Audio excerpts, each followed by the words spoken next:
Insperity presents the Small Business Advocate Show with Jim Blasingame, brought to you by FedEx, CareerBuilder.com, and Palo Alto Software. This is a copyrighted production of Small Business Network, Inc., all rights reserved. You're listening to the man whose mother still thinks he should try to get a real job. Dear folks, I got this great job in a gas station. I don't want to say how much I'm getting, but let's just say it's a lot. I'm enclosing $2. That's a good boy. Jim Blasingame, the Small Business Advocate.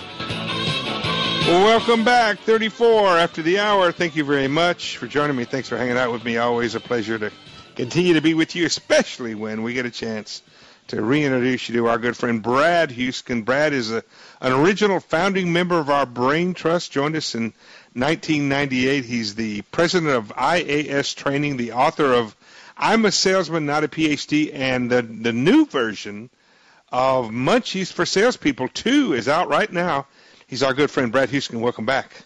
Well, thanks, Jim. It's a pleasure to be back with you. Always a pleasure to have you back. Hey, Brad, for millennia, salesmanship and the way we got our people ready to go to market to sell didn't really change, except, maybe we got a little bit better a little more sophisticated at the training part.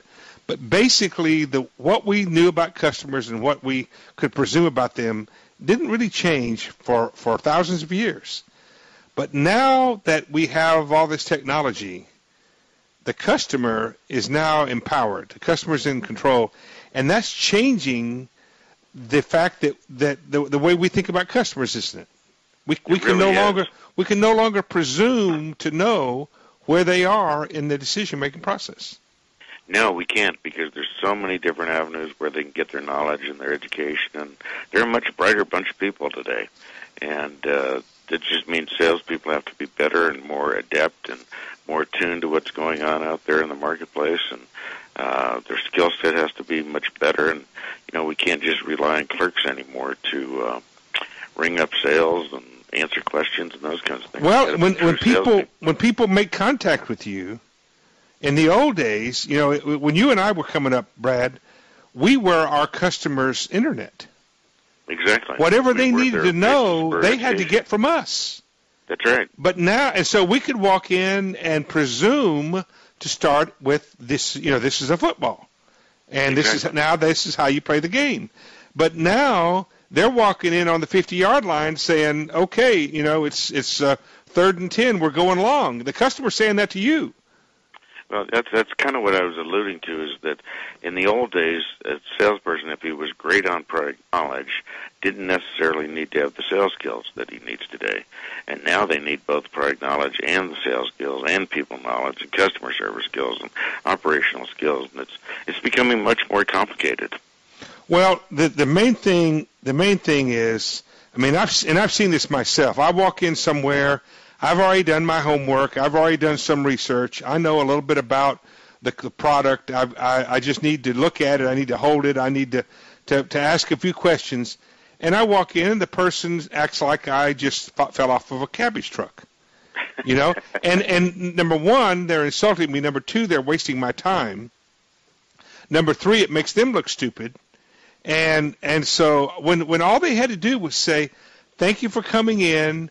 What's on your mind today?" Exactly. Or something like that. "Thank you for coming in. How can I help you?" Or whatever. Thanks for coming in. What do you know about our new Apex 123? Exactly. And I say, well, I saw it online. I went to the manufacturer's site. I saw it online, but I have a question. The Foramen Vortex that they talk about, where's the button for that? Right?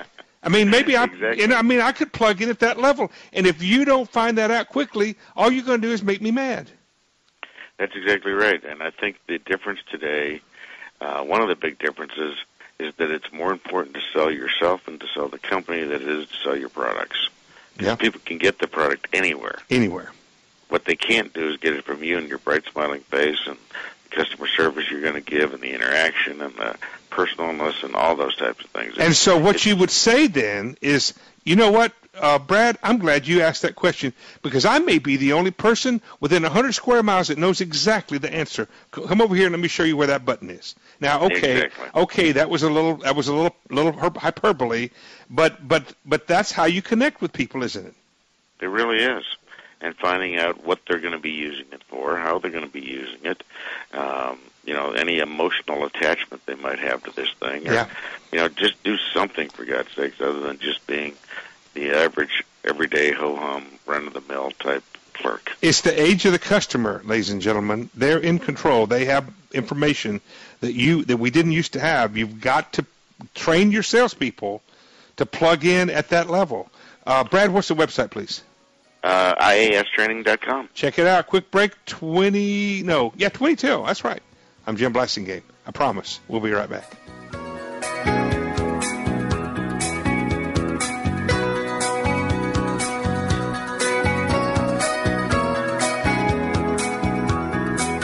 Well, our hearts beat like thunder.